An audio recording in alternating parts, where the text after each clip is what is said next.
ምዕራፍ 14 በዚያም ወራት የኢዮርብዓም ልጅ አብያ ታመመ። ኢዮርብዓምም ሚስቱን ተነሺ፣ የኢዮርብዓምም ሚስት እንደሆንሽ እንዳትታወቂ ልብስሽን ለውጪና ወደ ሴሎ ሂጂ። እነሆ በዚህ ሕዝብ ላይ እንድነግሥ የነገረኝ ነቢዩ አኪያ በዛ አለ። በእጅሽም 10 እንጀራና እንጎቻዎች አንድም ምንቸት ማር ይዘሽ ወደ እርሱ ሂጂ፣ በልጁም የሚሆነውን ይነግርሻል አላት። የኢዮርብዓም ሚስት እንዲሁ አደረገች። ተነስታም ወደ ሴሎ ሄደች፣ ወደ አኪያም ቤት መጣች። አኪያም ስለ መሸምገሉ ዓይኖቹ ፈዘው ነበርና ማየት አልቻለም። እግዚአብሔርም አኪያን እነሆ ስለ ታመመው ልጇ ትጠይቅህ ዘንድ የኢዮርብዓም ሚስት ትመጣለች፣ ሌላ ሴትም መስላ ተሰውራለችና በገባች ጊዜ እንዲህና እንዲህ በላት አለው። እርሷም በደጅ ስትገባ አኪያ የእግሯን ኮቴ ሰማ፣ እንዲህም አለ፣ የኢዮርብዓም ሚስት ሆይ ግቢ፣ ስለምን ሌላ ሴት መሰልሽ? እኔም ብርቱ ወሬ ይዤ ተልኬልሻለሁ። ሂጂ፣ ለኢዮርብዓምም እንዲህ በዪው፣ የእስራኤል አምላክ እግዚአብሔር እንዲህ ይላል፣ ከሕዝብ መካከል ለይቼ ከፍ አድርጌህ ነበር፣ በሕዝቤም በእስራኤል ላይ አለቃ አድርጌህ ነበር። ከዳዊትም ቤት መንግሥቱን ቀድጄ ሰጥቼህ ነበር። ነገር ግን በፍጹም ልቡ እንደተከተለኝ በፊቴም ቅን ነገር ብቻ እንዳደረገ ትእዛዜንም እንደጠበቀ እንደ ባሪያዬ እንደ ዳዊት አልሆንህም። ካንተም አስቀድመው ከነበሩት ሁሉ ይልቅ ክፉ ሠራህ። ታስቈጣኝም ዘንድ ሄደህ ሌሎችን አማልክትና ቀልጠው የተሠሩትን ምስሎች አደረግህ፣ ወደ ኋላህም ጣልከኝ። ስለዚህ እነሆ በኢዮርብዓም ቤት ላይ መከራ አመጣለሁ። ከኢዮርብዓምም በእስራኤል ዘንድ የታሰረውንና የተለቀቀውን ወንድ ሁሉ እቈርጣለሁ። ሰውም ፋንድያን እስኪጠፋ ድረስ እንደሚጠርግ እኔ የኢዮርብዓምን ቤት ፈጽሜ እጠርጋለሁ። ከኢዮርብዓምም ወገን በከተማይቱ ውስጥ የሞተውን ውሾች ይበሉታል፣ በሜዳውም የሞተውን የሰማይ ወፎች ይበሉታል። እግዚአብሔር ተናግሮአልና። እንግዲህ ተነስተሽ ወደ ቤትሽ ሂጂ። እግርሽም ወደ ከተማ በገባ ጊዜ ልጁ ይሞታል። እስራኤልም ሁሉ ያለቅሱለታል፣ ይቀብሩትማል።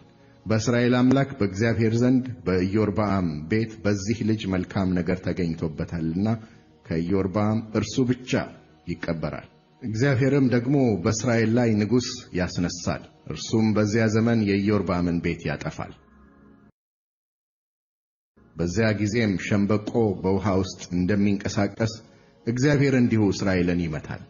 እግዚአብሔርንም ያስቈጡ ዘንድ የማምለኪያ ዐፀድ ተክለዋልና ለአባቶቻቸው ከሰጣቸው ከዚች ከመልካሚቱ ምድር እስራኤልን ይነቅላል፣ በወንዙም ማዶ ይበትናቸዋል። ስለ በደለውና እስራኤልንም ስላሳተበት ስለ ኢዮርብዓም ኃጢአት እስራኤልን ይጥላል።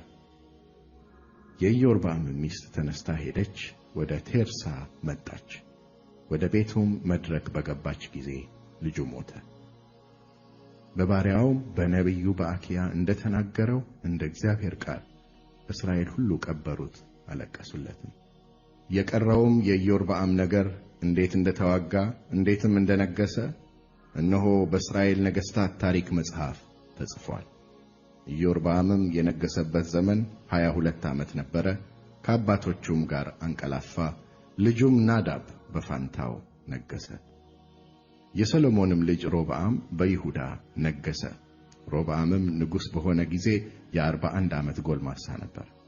እግዚአብሔርም ስሙን ያኖርባት ዘንድ ከእስራኤል ነገድ ሁሉ በመረጣት ከተማ በኢየሩሳሌም 17 ዓመት ነገሠ። የእናቱም ስም ናዕማ ነበረ፣ እርሷም አሞናዊት ነበረች። ይሁዳም በእግዚአብሔር ፊት ክፉ ሠራ፣ አባቶቻቸውም ከሠሩት ሁሉ ይልቅ አብዝተው በሠሩት ኃጢአት አስቈጡት። እነርሱም ደግሞ ከፍ ባለው ኮረብታ ሁሉ ላይ ቅጠሉ ከለመለመ ዛፍ ሁሉ በታች መስገጃዎችንና ሐውልቶችን የማምለኪያ ዐፀዶችንም ለራሳቸው ሠሩ። በምድርም ውስጥ ሰዶማውያን ነበሩ። ከእስራኤልም ልጆች ፊት እግዚአብሔር ያሳደዳቸውን የአሕዛብን ርኵሰት ሁሉ ያደርጉ ነበር። ሮብዓምም በነገሠ በአምስተኛው ዓመት የግብፅ ንጉሥ ሺሻቅ በኢየሩሳሌም ላይ መጣ። የእግዚአብሔርም ቤት መዛግብትንና የንጉሥ ቤት መዛግብትን ወሰደ፣ ሁሉንም ወሰደ። ሰሎሞንም የሠራውን የወርቁን ጋሻ ሁሉ ወሰደ። ንጉሡም ሮብዓም በፋንታው የናስ ጋሾችን ሠራ። የንጉሡንም ቤት ደጅ በሚጠብቁ በዘበኞች አለቆች እጅ አኖራቸው። ንጉሡም ዘወትር ወደ እግዚአብሔር ቤት ሲገባ ዘበኞች ይሸከሟቸው ነበር፣ መልሰውም በዘበኞች ቤት ውስጥ ያኖሯቸው ነበር። የቀረውም የሮብዓም ነገር ያደረገውም ሁሉ በይሁዳ ነገሥታት ታሪክ መጽሐፍ የተጻፈ አይደለምን? በዘመኑም ሁሉ በሮብዓምና በኢዮርብዓም መካከል ሰልፍ ነበረ። ሮብዓምም ከአባቶቹ ጋር አንቀላፋ፣ በዳዊትም ከተማ ከአባቶቹ ጋር ተቀበረ። ልጁም አብያም በፋንታው ነገሠ።